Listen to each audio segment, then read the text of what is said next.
Today's top stories. One more year, Congress votes to grant an extension of martial law in Mindanao. The military says indigenous groups who lack awareness of the New People's Army's actions are being targeted by communist rebels. An election reform advocate slams the alleged ambush slay of his close aide by policemen.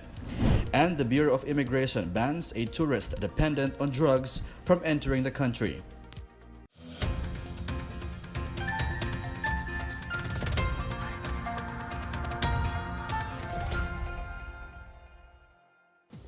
Good day, I'm Pia Rosas Morato. Welcome to the PNA Newsroom. Congress voted today to extend the implementation of martial law in Mindanao for another year. Lawmakers cited the continued need to quell rebellion and terrorism in Mindanao to justify the extension. More on this from Rom Dulfo. Congress has overwhelmingly voted to extend martial law in Mindanao. In a joint session, the Senate and the House of Representatives granted President Rodrigo Duterte's request for the extension of martial law and suspension of the privilege of writ of habeas corpus from January 1 to December 31, 2019. A total of 235 members of Congress voted to approve the motion, while only 28 voted against it. Only one voted for abstention. 12 senators voted in favor, 5 were against it, and only 1 abstained. 223 House representatives approved the motion and 23 rejected it. No congressman abstained. Majority Leader Lando Andaya Jr. said the House banks its decision on the security assessment submitted by the military and the Philippine National Police. In his letter to Congress, the President cited the security assessment indicating that rebellion still persists in Mindanao and that public safety requires the continuation of martial rule. President Duterte also said terrorist groups such as the Abu Sayyaf Group, Bangsamoro Islamic Freedom Fighters or BIFF, and Dawla Islamiyah continue to defy the government during the extended period of martial law. For the PNA Newsroom, I'm Rom Dulfo.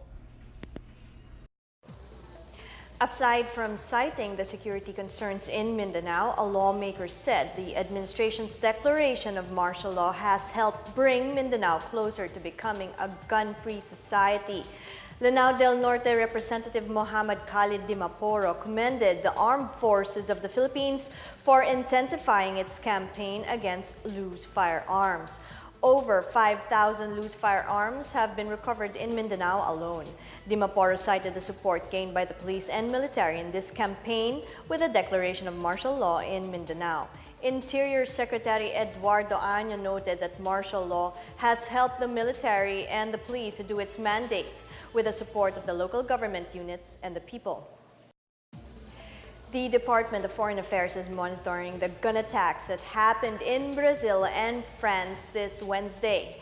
Foreign Affairs Assistant Secretary El Mercato said no Filipinos were so far reported to be affected by the shooting. The Philippine Embassy in Brasilia is monitoring the shooting at the Metropolitan Cathedral in the city of Campinas near Sao Paulo. A gunman shot dead 5 people and wounded several others before killing himself. Meanwhile, the Philippine consulate in Strasbourg is set to report on the shooting incident in Strasbourg, France. Separate reports stated that the shooting advanced towards a Grand Rue, one of the city's main shopping streets. Some areas, including the European Parliament, were placed into lockdown. Election reform advocate and lawyer Glenn Chong has agreed what he called the planned ambush slay of his bodyguard. Chong answered allegations that his aide Richard Santillan is a member of the Highway Boys Group syndicate who figured in an alleged encounter in Cainta Rizal on December 10. Chong said that based on a video they obtained, Santillan's car was surrounded by police cars, contrary to a report that his aide engaged lawmen in a shootout. He rejected police claims that they found in Santillan's possession 3 packets of shabu. Chong believes that the firearms and a grenade found near Santillan's body were planted. He has implicated Smartmatic and the Commission on Elections on the incident. Chong earlier exposed the alleged anomaly in the vice presidential race between Leni Robredo and Bongbong Marcos, where he claimed Smartmatic had a hand in the cheating.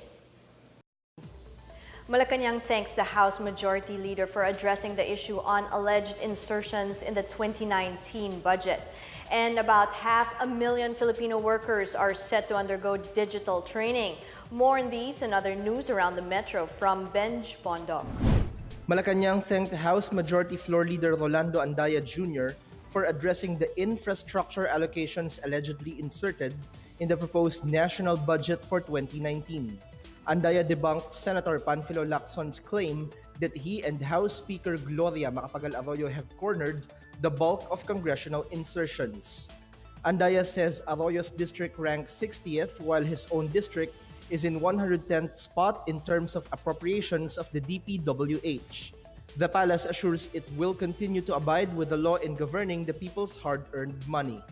Meanwhile, the Department of Information and Communications Technology targets to train some 500,000 unemployed Filipino workers from the provinces to make them globally competitive digital workers by 2022. The agency will tap local government units outside Metro Manila for the free training of potential digital workers.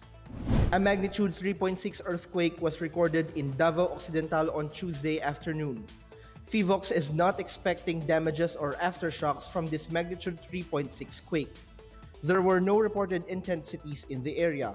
PHIVOX is also not expecting damages and aftershocks from the magnitude 4.2 quake that jolted Surigao del Norte earlier on Tuesday morning. For the PNA Newsroom, I'm Benj Bondok. Still to come, the military says indigenous groups who lack awareness of the New People's Army's actions are being targeted by communist rebels. An oil depot project in Mindanao is expected to boost fuel supply and lower pump prices in the region. More on these when the PNA Newsroom continues.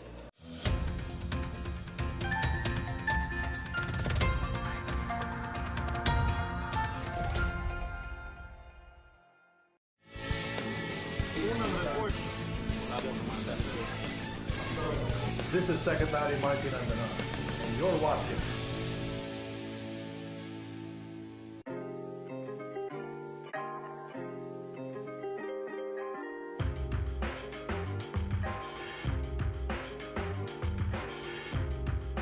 Bakit kami nandito?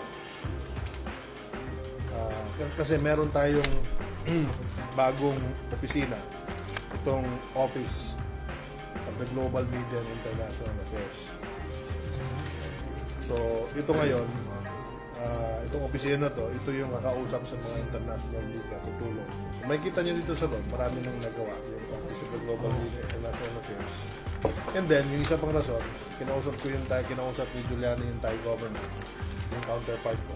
At magkakaroon tayo ng sa memorandum of understanding, yung PCOO, pati yung counterpart natin na opisina sa Thailand, para magkaroon tayo ng mga education exchanges, media exchanges, tulungan yung kanilang media, tulungan ng Pilipinas, tulungan ng Thailand.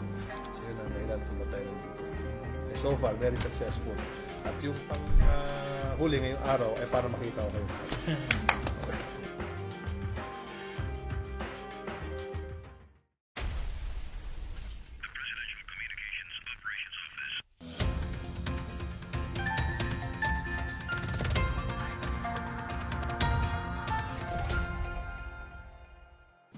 The lack of information and awareness on the New People's Army has reportedly made indigenous groups easy targets for recruitment. AFP Public Affairs Office Chief Noel Detayato explains this is why the rebels focus their recruitment efforts in Mindanao. Detayato stresses that their lack of exposure to external information has made indigenous peoples a vulnerable sector. Aside from recruiting IPs to fill up rebel ranks, the military said NPAs are also indoctrinating and supplanting traditional leaders and replacing them with revolutionary ones. The Mindanao Indigenous Peoples Councils of Elders has urged the Commission on Human Rights to start a probe over alleged human rights violations against IPs in the region.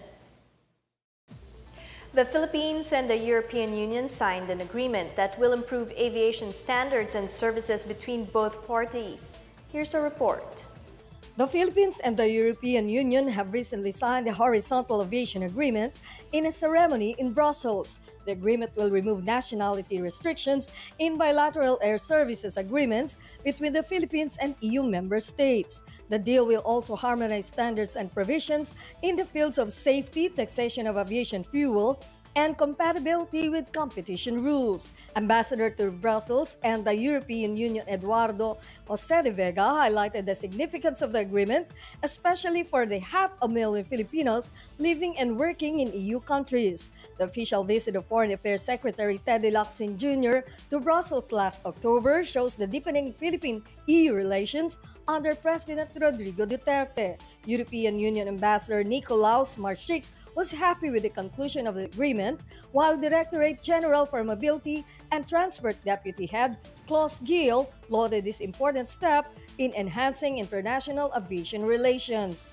For the PNA Newsroom, I'm Maricor Zapata. An up-and-coming oil depot project by Sea Oil Philippines is expected to help cut pump prices in Mindanao. Sea Oil has received its certificate of registration from the Board of Investments for its 200 million peso 4 storage tank oil depot in Davao del Sur. Sea Oil's new facility provides an additional capacity of 36.9 million liters of its existing depot in southern Mindanao, which already has a capacity of storing 41.05 million liters. Meanwhile, Petron Corporation is on track in its expansion plan for its oil refinery complex in Bataan.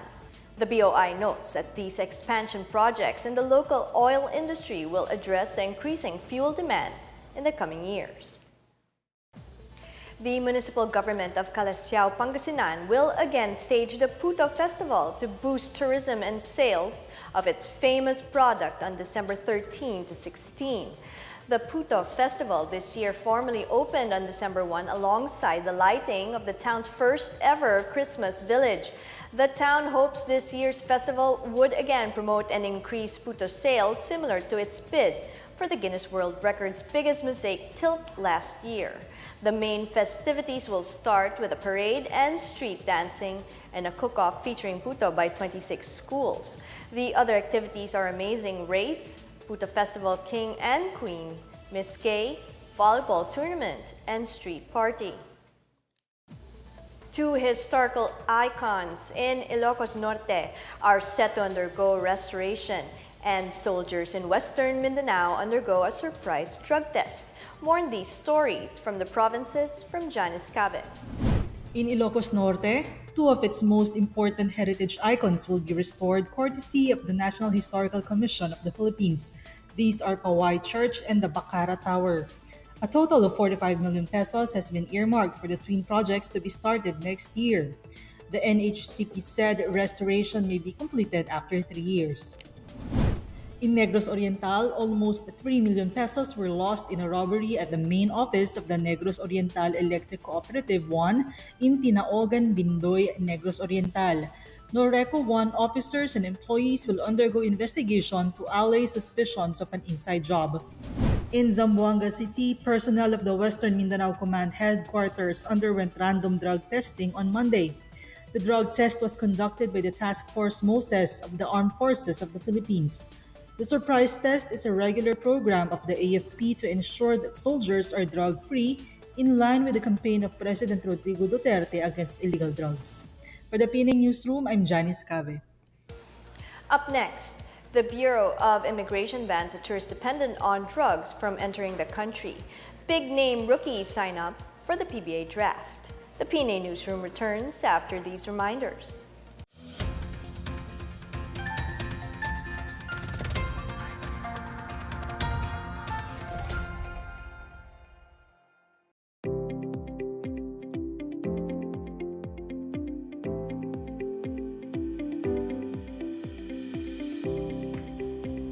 This is actually great because especially for us, we're just individuals, but we actually really need and want to tap into informations like this, where we can collaborate with government organizations, what they are doing already, and what we can do as part of the citizen of the Philippines, right?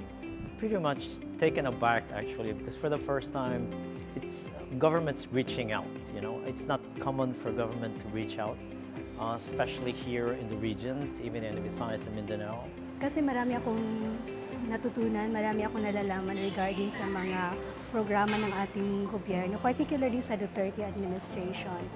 So, ang laking tulong niya, lalong-lalo na sa mga MSME katulad ko.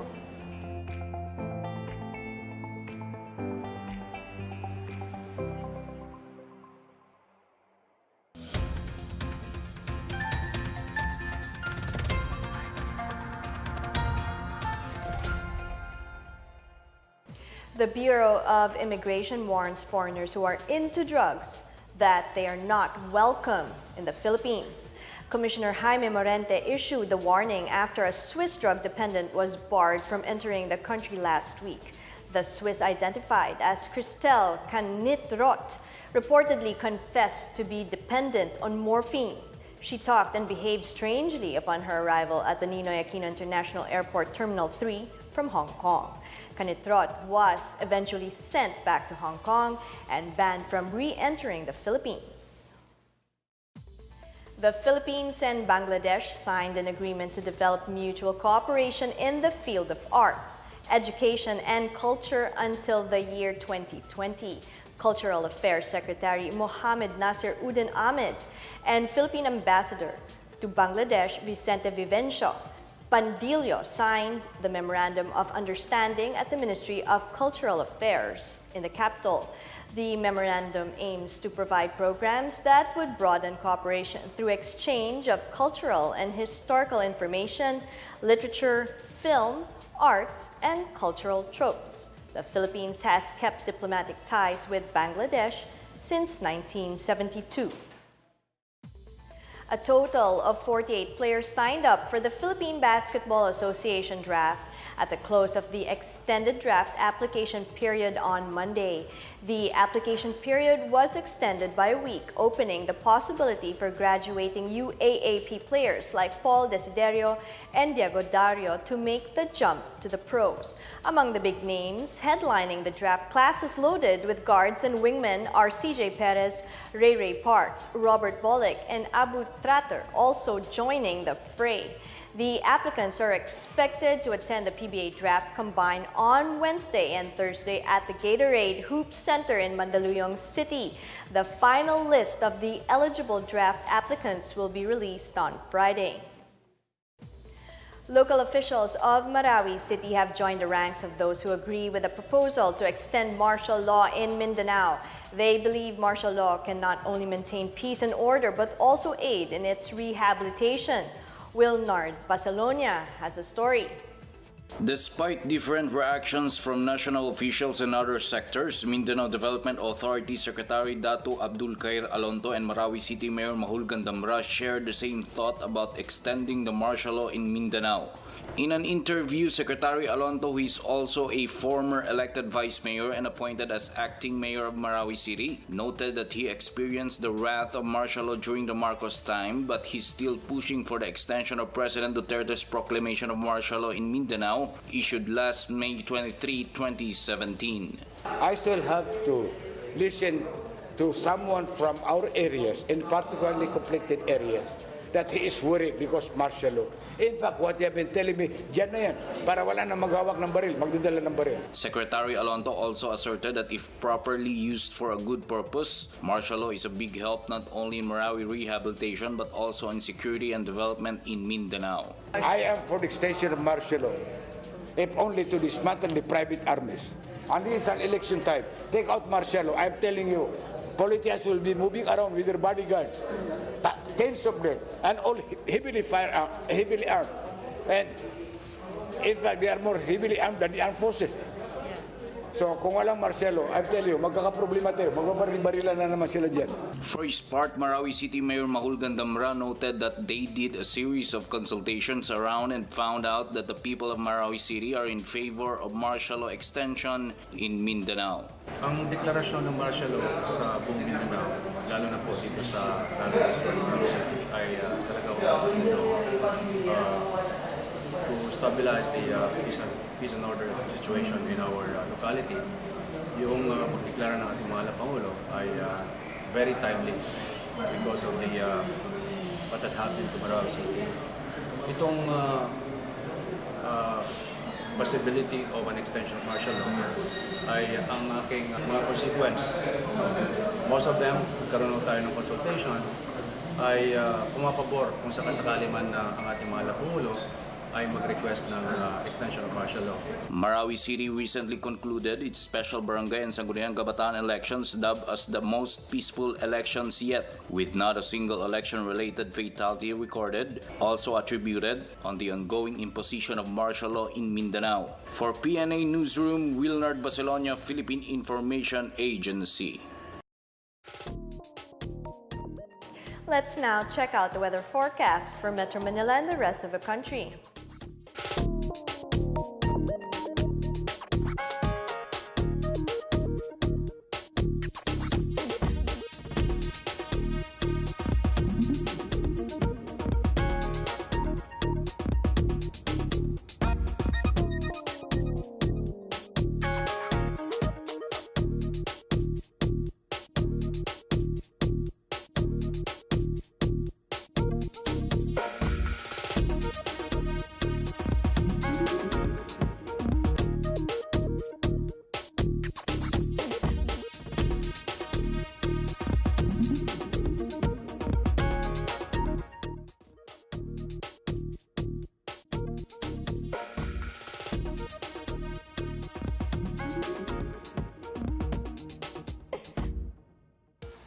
Let's take another look at today's top stories. One more year, Congress votes to grant an extension of martial law in Mindanao. The military says indigenous groups who lack awareness of the New People's Army's actions are being targeted by communist rebels. An election reform advocate slams the alleged ambush slay of his close aide by policemen. And the Bureau of Immigration bans a tourist dependent on drugs from entering the country. Thank you for watching another edition of the PNA Newsroom. To check out these and other stories, visit the PNA website or follow the Philippine News Agency on Facebook and Twitter. For more stories about the government and how it serves the Filipinos, look for these hashtags in all of our social media platforms and websites. And it's 13 days to go before Christmas. That's your daily dose of the latest news and information that you need to know from the PNA Newsroom. I'm Pia Rosas Morato. Good day.